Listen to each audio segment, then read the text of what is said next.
Ça la rapport avant mariage. Donc moi c'est normal que 500 avant mariage. Est-ce que ça m'a bête ou ça m'a lam? Moi bien buto sala na bisongo. Mon ndenge kende na ba vitesse nango. Bon ils sont naka ke kende la ka ba marque wana. Ce ko tango yosko ko luka sikoyo. Obala o nani bobali moi cité o lukoye banzoto nae et oza courage à opesa courage à robala et souter.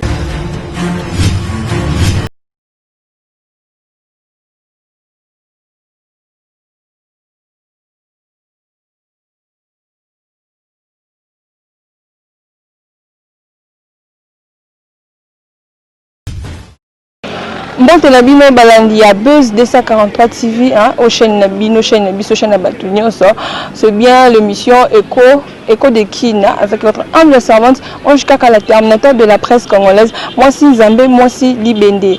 Tozana toujours pour la hausse la bino, na bonimo, bino bola que Biso, se peut toujours on a pour la cause de Sabino. Na Sabino bota la raboueti, hein, vous s'abonner. Bon liker, bon partager et ben dans ça bien. C'était bon talent, de bon talent, bon non, il y a bon outil, hein.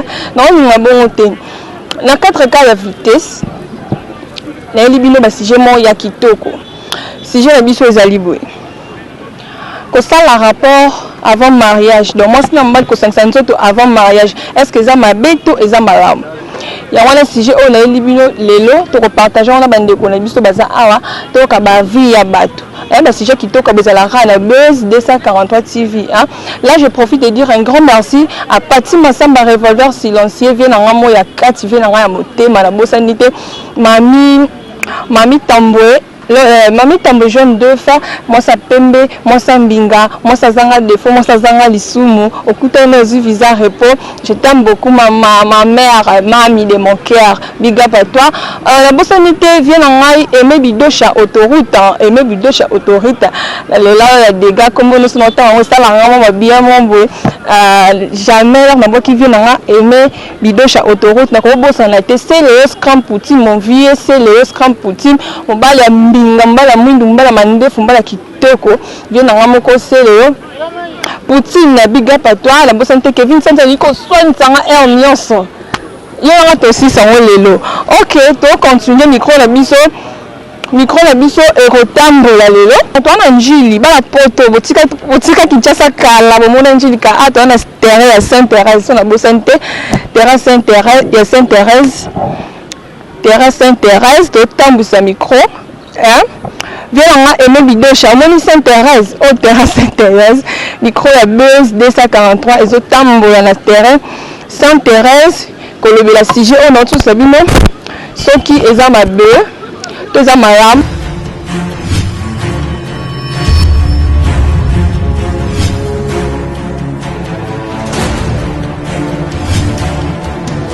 Ils ont malamté parce que koyeba déjà, ils ont na mingi. Oyo bayeba nzoto ya basi na bango avant et puis batikala ko bala bango te. Or eza na mwasi mususu akobatela nzoto na ye kaka pona mobali oyo ya ye na ndako. Soki mwasi aza makasi ya kosala ete mobali na ye ayeba ye kaka na ndako okomona mingi pe basi wana nde babalaka. Basi oyo ba exposaka banzoto na bango pa mobali oyo na mabali ete mingi esale maka comme apeka ka mobali yango pe na lembier déjà et si na goûter déjà mingi fona zo suna ki ko meka akomi lokola moi biloko kolia donc eza moi makambo na ko loba concernant ko 500 nzoto avant mariage. Donc eza mabé. Eza mabé makasi. OK, merci beaucoup papa. Tu veux continuer toujours vient na aimer bidocha autoroute. Moi la poto solo, moi la poto sika, azara sika. Hein?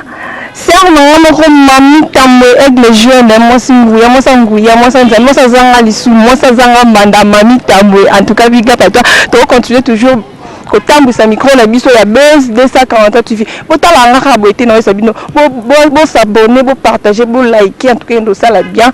Papa za awa tomtuni papa. Papa répond à biso mo za na alliance, za homme responsable za marié, on peut répondre à biso na question hein.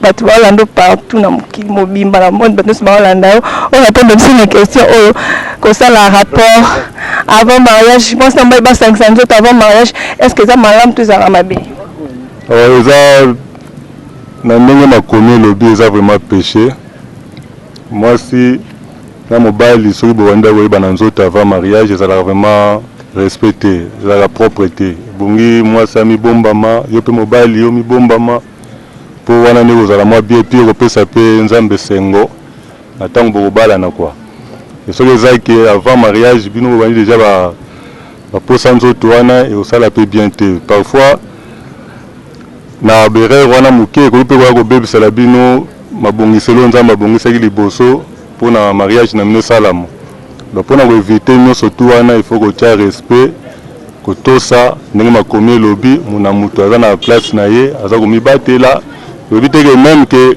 kaka mwasi oyo olingi wana ezalaki avant mariage donc esika na moto azali amibatelaka kaka amibomba nzoto na ye mpo ke mwasi oyo akobala apese valeur mwasi mpe mobali oyo akobala apese valeur mpona nzoto. Voilà, tous continuer émission na biso Dorfi Tambwe. Dorfi Tambwe. Dans le minute Dorfi on a 5 sur 5 depuis Luanda. Dorfi Tambwe pèse là-bas na Luanda ba mbote émission so chauffé ko sansanzo to na mwasi avant mariage so ke za kama beso ke za kama la papa mbote. Mbote maman. Comment on papa pour ça on kebya. Frère Adida.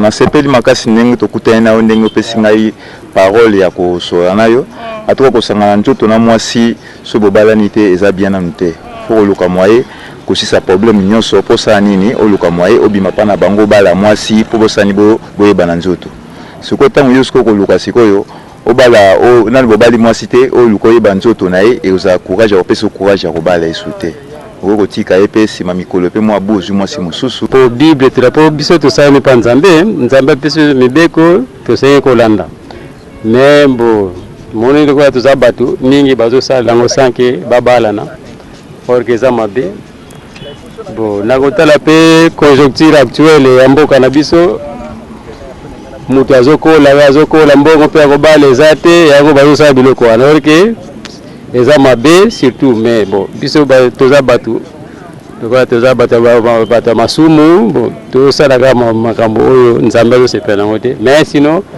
kosangisa nzoto avant mariage eza mabe to sala makasi comme ça to ça comme ça eza bien na biso po to batela nzoto ya fa ba maladi ba nini et ça bien Bijou Massamba B50 si on a mon ya 4 si on a mon kilo Bijou Massamba B50 plutôt big up à toi tous ça maman bomoni ma pembe na ngai maman bote maman comment maman Constance. OK maman Constance on te belé moko question est ça boy comment ça n'a pas que 500 autres avant mariage eza malam tous za mabe ona ngai eza mabe il faut causer la suite bala nimbe après au sangisi nzoto ko sanzoto avant mariage eza mabe pour ngai bon eza normal ba ko sangisa nzoto avant mariage pour nous ya normal pourquoi ya normal so pour la nini eza normal pour la nini ndenge tolingana ka boye avant na kota na ndako mutu wana foyer banga na boso malamu eza bongo vraiment. Donc pour la maman, que 500 autres avant mariage, c'est bien parce que avant la côte de la moutoua, foyer quand intéressant hein, maman. OK, merci beaucoup. Bon pour la ngai, ils ont ma bête. Et non normal quoi. Bon mi bala lelo yo vani ka bongo kaka ou 500 autres 500 autres après mariage roya ou ça mariage. Donc on venait à la thé. Bon waka nzambe mwa yebie buto sala na bisongo bo ngamo pe na sala na mariage tango ya kaka. OK, vraiment. Merci beaucoup. Bon na pesa ka mbote pa bibi na snacks bibi na linga mingi plata mafuakadi bon famille mafuakadi na pesi wa mbote. Mbote na tantine. OK, merci. Comment on a merveille. Merveille. Toi, la question, moi, c'est normal que 500 autres avant mariage. Et ça, ma lame, tout ça, ma bé. Et ça, ma bé, tantine. Que 500 autres avant mariage, ça, ma bé. Faut le bala, mobali abali honoré atina kati ya ndako alesima bamina bango kobota wana eza problème te ngape toke nga moninga mwasi nakosala arte wana te mpo mobali oyo alingi mwasi na ye oyo aza bolinga mwasi na fo azela nanu apatiente asali mamu nyonso abali ye honore bato église emoni bato nyonso mpe basali nini bamoni wana bokoma mini na ndako na bino ata soki obota bino ata 50 ata 60 etali kaka bino sikoyo inconvénient te soki okangeli mobali no motema atika na ndako ya mari inconvénient koyotaka obana ozwa basi mosusu te obandi ata otu convenir ekoya toke mobali oyo elingi mwasi totala yango mpona batheatre ya awa ezoyinda mabe je suis là en direct de Kinshasa na esi me vie nanga Aimé Bidosha vie nanga Aimé Bidosha omo ndenge eyindi sujet na biso ya lelo kosangisa nzoto avant mariage est-ce que eza malamu est-ce que eza mabe soki eza malamu inconvénient nango ezalaka nini tomoni moto moto apesa bavie na émission sina te tozocontinue toujours toyeba bavie ya bato awa namoni papa tokoloba bango paramètre na ba defexo kosangisa nzoto avant mariage ou bien après mariage ils ont dépendre pe na eza oui eza bon eza mabe parce que surtout tiango na bibliquement eza mabe mais surtout que na ba monde ndenge ezokende na ba vitesse nango bon ezosenga kaka ke ekendele kaka ba marque wana donc lo na koyi kolobaka yango wana ya babezoyinda kaka tosisino te tokontinue yabi ke bana Rwanda bozozwanga 5 sur 5 na poto kutu koloba te bana nyonso ya Londres napesi bino mbote ebele bijou masamba be 50 na bosani tozala na motema voilà na motema tokontinue toluka mwa peut-être 2 personnes du sus poto clôturer tozana toujours en 4 tozo le belara sujet na biso kosangisa nzoto avant mariage est-ce que eza malamu to eza mabe bon soki nazongo lokola question direct na baraki eza mabe mais soki eza que eza question moko ya ko expliquer na koloba que eza mabe parce que moto alingi yo mobali alingi yo oyo azoko compter que lobby ozala honneur pour nae ozala précéder à secondoto arobatela yo azobatela na yo mutu na nzoto na yo po ayebi ke so nasali effort na zimbo na honorer yo na koyeba oza apprécier pan akoseresi quelles que soient les conditions atakutu eza que azosombela yo botolo bango azokokisa ba besoin na yo azopesa yo ozoluka yango ekozala sujet te ya contre-valeur à secondoto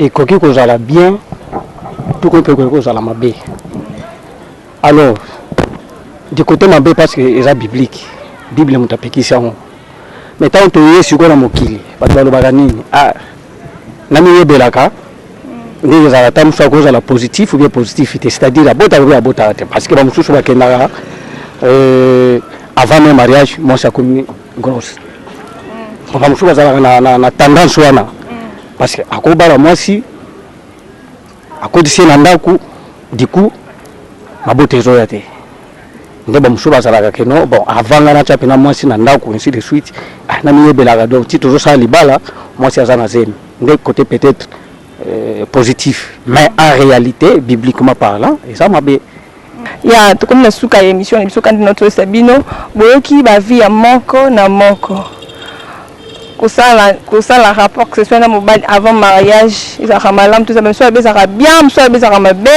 moto abomingaka mama na bifo kosala yango avant mariage mpo avant mobali atia na ndako fo bayeba nanu ezalaka bien tozaka wana mama biso bongo en tout cas bominga pandi